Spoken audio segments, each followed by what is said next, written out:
So if you're on the search to hit drivers straight or strike your irons better, it's a real minefield, isn't it? Where do you start? Well, if you're regular to my channel, you'll see me improving students live on camera. Better! How did that one feel? Wowza!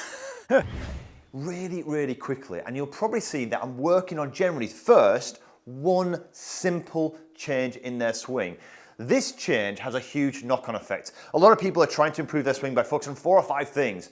This one thing can improve 5 things like that and have you hitting driver much straighter and striking your irons better. I'm going to share with you what it is in this video because it is really, really simple and I just know it's going to help. But before I do, if you are new to the channel, it's one of your first lessons of mine, please consider subscribing. I release videos like this every single week to try and help you improve your game. Plus, you never have to remember a thing. I'll always put a free download practice guide in that description box below.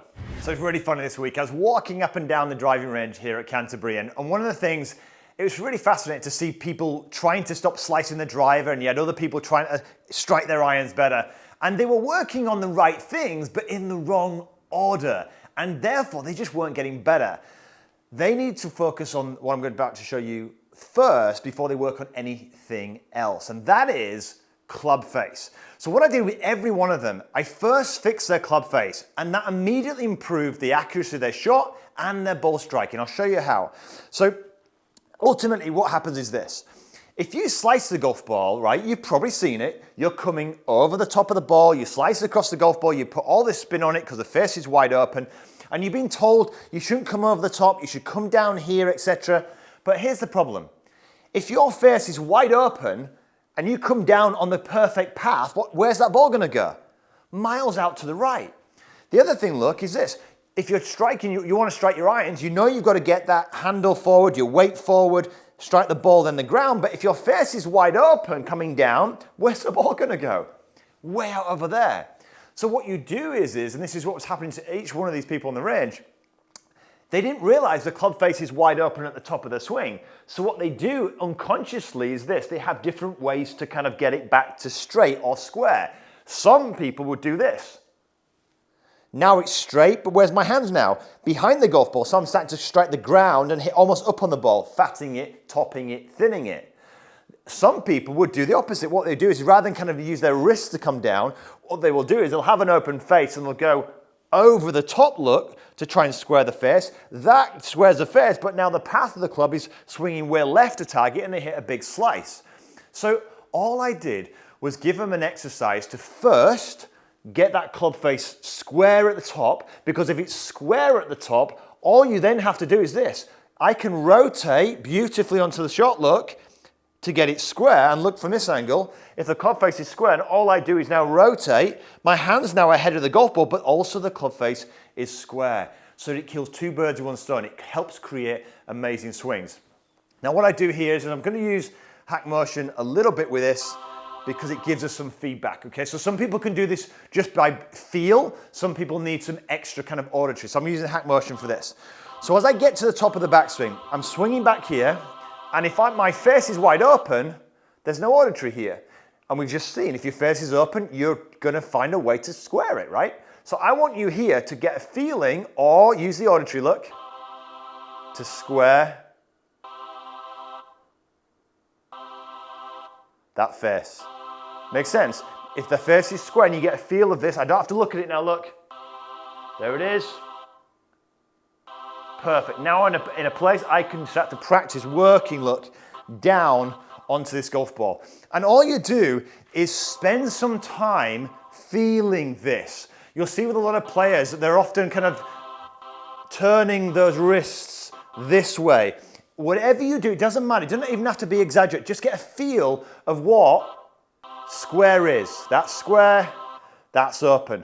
Square, open. If it's square, you're going to make life so much easier on the way through. So let's hit a shot here and let's see what happens.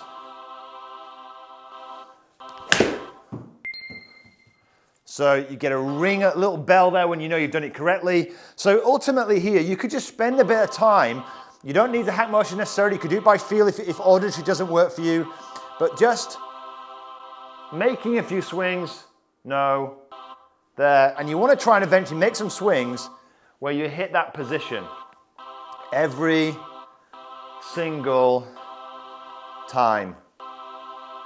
No. Makes sense? So all I'm doing is spend some time playing around. Even if you have to exaggerate this and close it down, it's going to improve your ball striking and it's going to improve your direction. Once you've got it in place, let's start working on now how you continue improving this strike and adding some more power. So you've placed your first building block into a great golf swing. You've started to manage your club face. Let me work on step number 2, which is really going to help you really amplify your distance and your strike. And this is such a simple drill that you can take straight to a golf course. So what I love to do with my students is I'll get them to grab like it could be a 5-iron, 7-iron, whatever, and I get them to hold it like a hockey stick, right, down here. And I get them to kind of put it behind the golf ball, and I say to them, from here, when it's behind the ball, how are you going to hit that ball really hard and hit that ball a long way from here? Well, what would they do from here? They would have to kind of, in a sense, pull and push. So what's going on here? Well, my lead hand here is working left. It's also working where? Up. My trail hand is pushing like hell this way, right? So it's an amazing feeling of exactly what we want to be doing through the impact area. Now, what I get my students to do, once they've got this sensation here, notice this. I'm not getting them to do this. This is weak. The hands aren't working ahead and staying there or working straight. We are working, look, on a arc this way through impact. This is where consistency of direction and power comes from. So from here, once they've got this feeling, I get them to almost hold and feel that position there on the way through. From there, I think when you reverse engineer this process, knowing now that you've got to get to here, you'll start to make the correct movements back here. Because imagine this. If you do what a lot of people do, and they don't turn, the hands don't work on a beautiful circle around here, if they just do this and pick the club up, can we get to that position we've just done? No. But look, I want to work my lead hand and my hands on an arc to the left. In order for them to work effectively to the left, they also need to work to the right on the way back. Does that make sense? Because now look, we can work everything beautifully on an arc back through that shot. So learn this drill. It will all, if you just practice it now, almost if you're at home, get that sensation, it will all make sense to you, because from here, now I know I've got to be there and driving through. All I'm going to do now is work my swing back, and because I know my club face is good, remember, if your face is up and you try to do this, you'd hit it so far right, but we've got that good now. We're going to work and we're going to try and hit this almost like a hockey shot here. Look, the right hand is hitting hard, the lead hand is working round and up, and this is going to give you the power. You might be asking, does it work with driver? Of course it does. Exactly the same thing. Different setup, but the same thing. Let's have a look at this in action. Oh, beautiful strike. Beautiful strike. Look at that there, look. Now, all you do with this is you could bring this as part of your pre-shot routine. I might even create a video of this actually out on the golf course, where you hold the club, you've got the face in position, hold it there, and just imagine from here, look, that club's going to rip through square. Feel that right hand pushing that ball around there. Feel like the lead hand is really driving up and around. Develop that sensation. You won't need a long swing necessarily to do this. You could create this and then bang, look how my whole body look when I do this, my whole right side as well, really ripping through that shot. So I've just got 7-iron here. It's carried 175. I could hit this even harder. I didn't quite strike that one as well, but it's so solid on the way through. Look at that there, look. Dead straight. I can only do that if my club face is ready first. Trying to do all these moves, beautiful moves, without a club face ready, you'll have no chance. The ball will go miles right. You'll revert back to hitting it straight by flicking it or coming over the top. So sort that out first, then use that hockey example here to really help. It's the same with driver. Just push the ball forward up, bang, and hit it. I'll release a video of me out on the golf course doing this with the driver so you can actually see this very, very soon. Now, if you enjoyed the video, give it a thumbs up, maybe share it with one of the friends. If you want to know more about Hack Motion, I'll put details in the top comment below, plus a little discount code. And of course, look, if you enjoyed this video and you want to see me out on the golf course doing this, check this video out right here.